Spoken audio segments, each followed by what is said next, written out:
ta'zibul iza min ashab. Itu kaji selanjutnya apa? Gambaran-gambaran yang diterima oleh sahabat-sahabat Nabi disiksa mendapat ancaman ketika mereka masuk Islam. Imam Al-Ghazi mengatakan salah satunya yang mendapat siksaan ketika dia ikut dakwah Nabi, Utsman bin Affan. Apa yang diterima Utsman bin Affan? Ya'khuzuhu ammuhu Al-Hakam ibnu Abil As.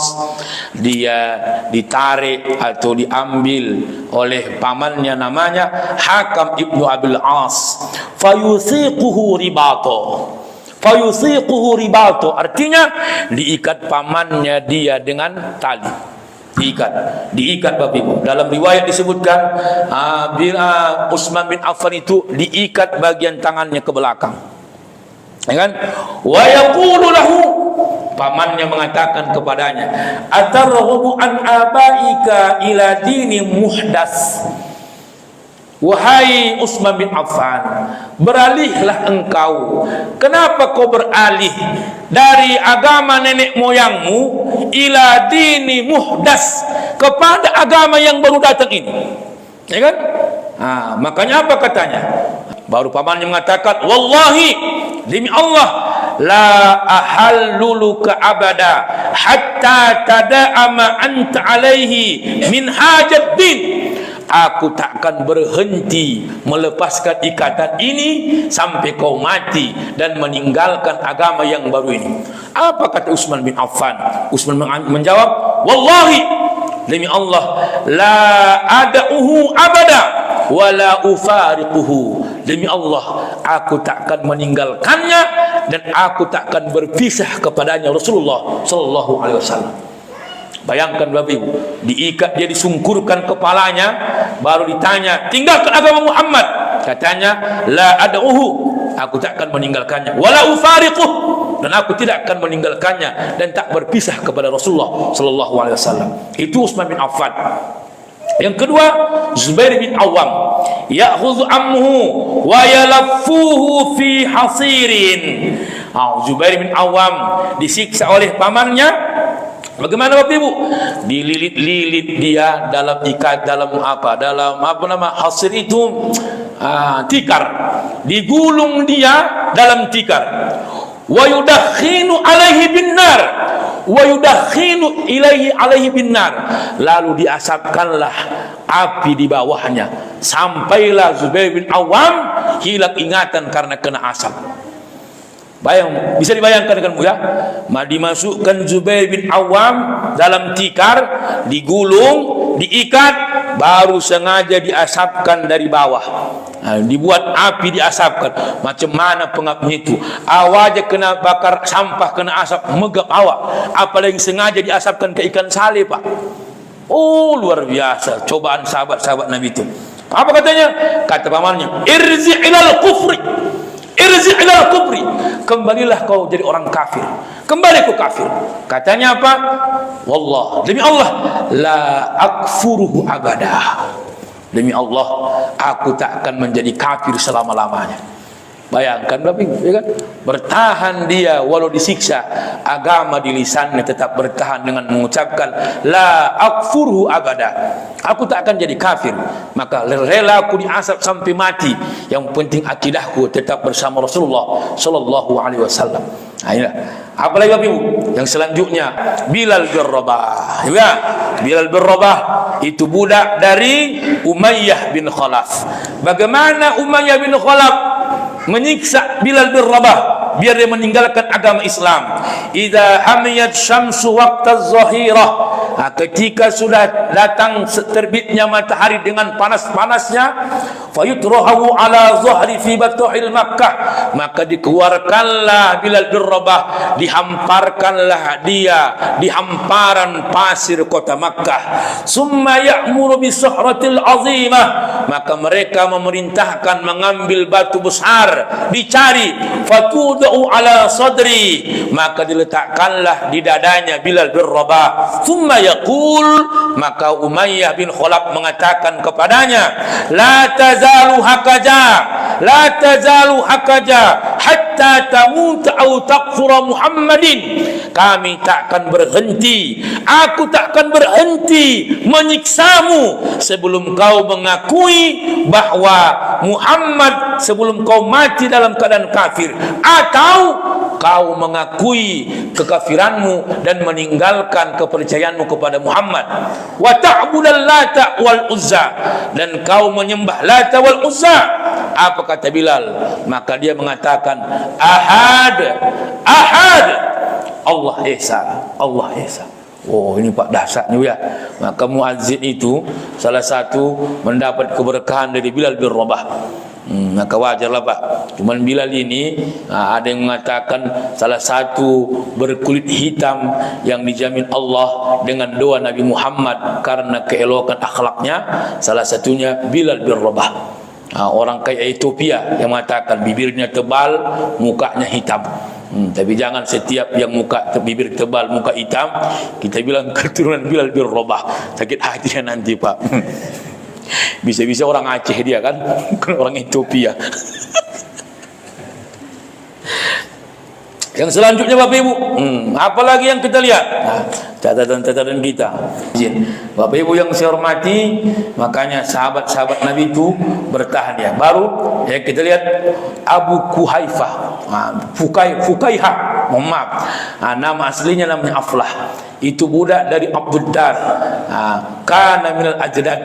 Dia disungkurkan ke tanah. Fakanu yukhrizuna fi nisfil nahari fi harrin syadid.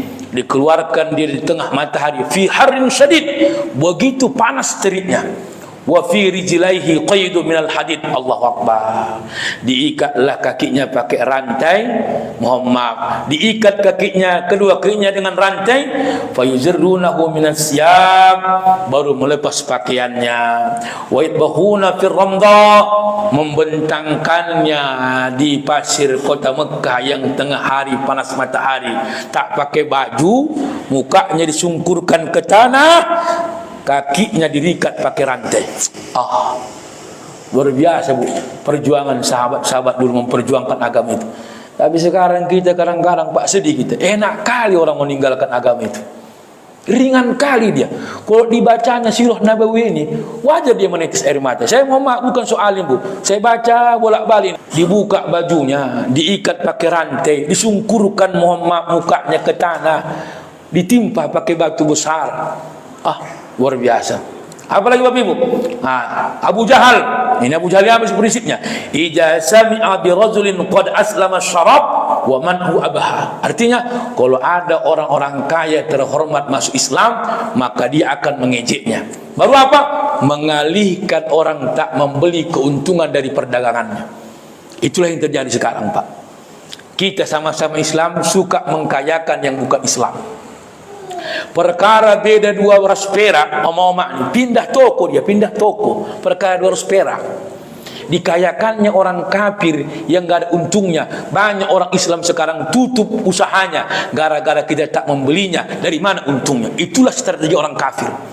Saya ulangi Bu ya, mangga sama harganya di pinggir jalan dibelinya 5.000, 10.000 per kilo. Lebih mau kita beli di mall, berubah jadi 30.000. Tapi nggak pernah kita tawar.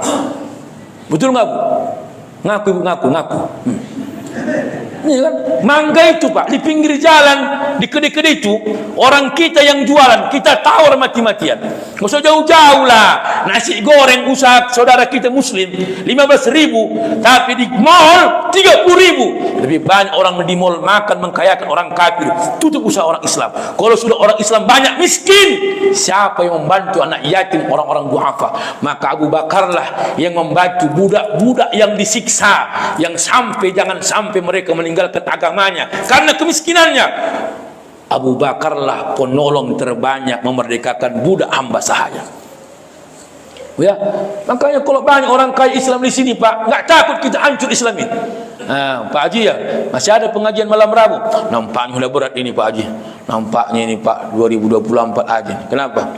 Saldo minus. Donatur kita udah pindah. Ini contohnya ini Pak, udah pindah.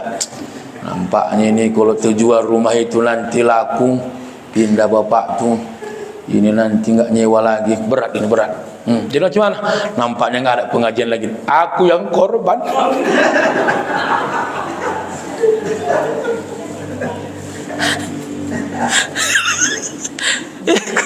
Coba ada orang kaya di sini. Dari saya sekian. Kan enak begitu, Pak. Itu yang perlunya dakwah itu, orang kaya itu. Tak bisa dia ceramah kayak awak, minimal dia yang menanggulangi semua kapasitas ceramah itu. Akuannya, kuehnya, dia dari dia semua. Kan? Itulah fungsi orang kaya itu. Tapi nyatanya Bapak orang kaya ini kok diminta haknya, dor marah-marah. Cuma Pak Haji, diam kau dulu, lagi goyang ini. Asik kalian-kalian aja yang datang ku tengok di rumah ini, enggak siap-siap. Semalam al-ikhwan, ini ar-Rahman, malam Baitus Solihin. Pening aku nengoknya ya. Asal musim Maulid proposal. Alah ya Allah. Padahal ada hak orang-orang Islam dalam harta kita, bukan? Babi Muhammad.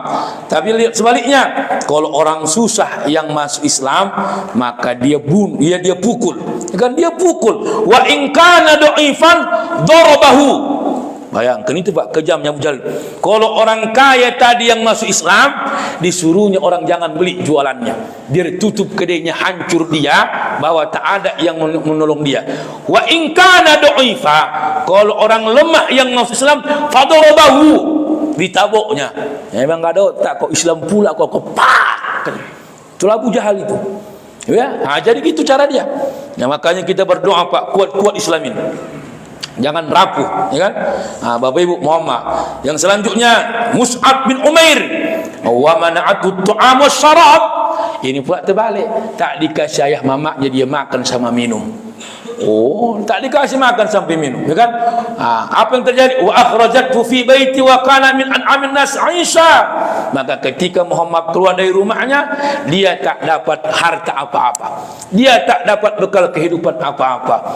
Fatasakhafa jildahu fatakhassafa hayyah. Maka karena tak makan, tak dapat bekal, maka kulitnya pun bersisik. Fatakhassafa hayyah, maka bersisik seperti ular. Kalau kita apa namanya itu Pak? Kurian. Namanya enggak mandi, enggak makan, enggak dikasih tempat, kurian lah, berkurak badan tuh. Makanya itu yang harus kita tolong sebenarnya Pak. Yang di jalan-jalan itu Pak, ya kan? Dinas sosial atau lembaga-lembaga yayasan sosial Islam. Ini kadang-kadang Muhammad, saya paling geram zaman sekarang ini Pak. Sekarang banyak lembaga sosial Muhammad, banyak sekarang apa itu yang minta-minta sumbangan ini Pak. Kita buat masjid, menyumbang 1000 Al-Quran. Entah di mana Al-Qurannya. Kita bangun sumur-sumur 1000 sumur, tak nampak sumurnya. Kita bangun kubah 1000 masjid, tak nampak masjidnya. Donasi-donasi itu banyak sekarang, kebohongan itu Pak. Banyak donasi sekarang bercampur modus kebohongan, belum tentu disampaikannya apa yang kita kasih. Ngeri zaman sekarang nih Pak. Agama diperalatnya. Contoh, berapa banyak sekarang dibuat rumah yatim, rumah yang punya rumah yayasan kaya raya, yatimnya begitu-gitu aja. Yang punya yayasan yatim piatu itu berganti-ganti mobilnya, anak yatim itu begitu-gitu aja. Di atas namakannya yatim, tapi dia yang kaya raya. Ngeri zaman sekarang. Makanya kita berdoa, tempatkanlah dakwah kita, harta kita kepada tempat yang setempat yang baik-baiknya. Ya, ada orang susah misalkan. Apa sekarang yang musiman sekarang orang nggak tahu Pak, ya Allah wa'lam. Mohon ampun saya sama Allah. Ada sekarang anak-anak pakai jubah, pakai sorban. Saya yakin tak mungkin kok tegalah ustaz pesantrennya itu menyerahkan anak-anaknya minta sumbangan di rumah-rumah Pak. Betul nggak ini? Saya pikir ustaz, mohon maaf, nggak mungkin pimpinan pesantren menyuruh anaknya minta sumbangan. Dia yang punya pesantren nggak mampu, kok jangan kau peralat anak-anak santrimu. Ngeri zaman sekarang nih Pak. Disuruhnya kadang-kadang setiap sudut Allahu a'lam, entah pun itu modus, Allahu a'lam. Tapi sekarang Bu, orang mengatasnamakan Islam setiap yang susah-susah. Orang minta-minta pakai jilbab. Tak pernah ada orang minta-minta tak berjilbab, selalu yang berjilbab.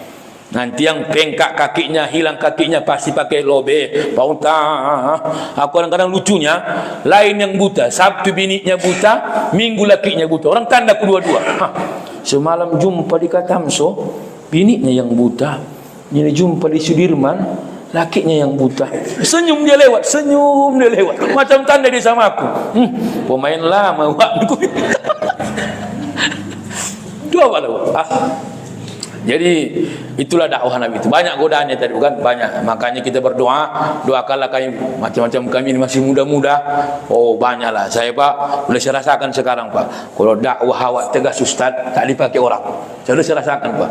Begitu ceramah awak menyinggung hati pejabat, cut. Jangan pakai. Ini lantem kali Ustaz ini ya. Itulah. Tapi kalau ceramah ngengkol, mengumbang, mengolah, sukalah pejabat itu. Oh Bapak inilah wali kota terbaik di Indonesia. Masya Allah, muncung kau itu ular main di situ. Kalau ustaz-ustaz begitu, ramai di kota Medan.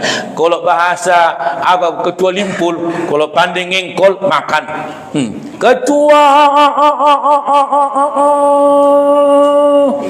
Pak Dewan, cair itu limpul. Kalau dibilang Pak Dewan, cair itu. Apalagi Pak Gubernur, jadi itu. Jadi kalau macam yang ceramah keras, menyinggung perasaan, rasa dia enggak cocok ceramahnya, pasti enggak senang dia. Maka rata-rata pejabat kalau dapat penceramah yang menyinggung perasaannya, pasti cukup sekali dia diundang itu. Enggak akan ada kesempatan 2 kali, 3 kali lagi itu. Bahkan saya pernah Bu, Muhammad, tak saya bilang nama kabupaten kotanya. Saya ceramah beberapa Pemkab, pas di hotel datang Pak Kabak Kesranya menyampaikan sama saya, Ustaz kan besok pagi tampil. Ya Pak, saya Pak Kabak, tolong ya Pak Ustaz ya, minta tolong kali Pak Ustaz. Apa itu Pak? Jangan bahas ini ya, jangan sampaikan begini ya, jangan singgung ini ya, jangan bahas begini ya. Ada 20 yang enggak boleh dibahas. Oh gini aja Pak Kabak Kesra, Bapak aja yang ceramah besok pagi. Aku di hotel aja, aku bilang enggak Pak Ustaz, cuma menyampaikan. Ya aku juga menyampaikan. Banyak kali yang enggak boleh disampaikan, ku tengok di sini, apa mau ku sampaikan lagi? Cobalah. Takut dia kalau aku sampaikan ada yang tersinggung bupatinya, nonjok dia. Dia yang rugi. Nah, itu zaman sekarang.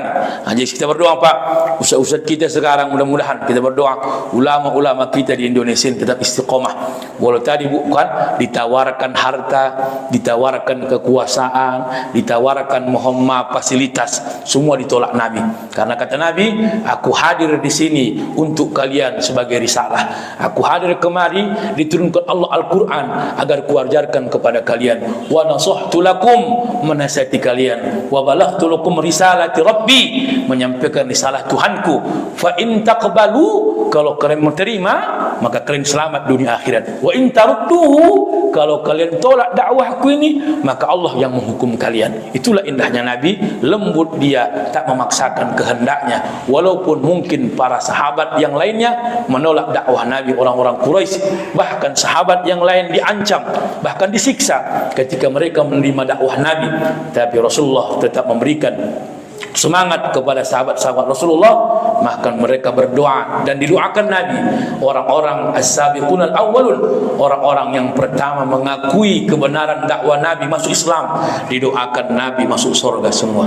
Mudah-mudahan kita juga mendapatkan keberkahan itu, istiqamah. Tak bisa kita berdakwah dengan ilmu, dengan harta, minimal ramaikan media dakwah ini. Datang ke masjid. Ini ku tengok tahun semalam enggak ada perempuan yang datang. Apalah aku tahun ini 2024 ada perempuannya. Tahun semalam enggak ada Pak. Kosong ini, ditutup tirai ini. Ini alhamdulillah ada peningkatan. Takutku cuma malam ini aja, besok enggak ada lagi orangnya. Mudah-mudahan bermanfaat. Allahu a'lam bishawab. Assalamualaikum warahmatullahi wabarakatuh.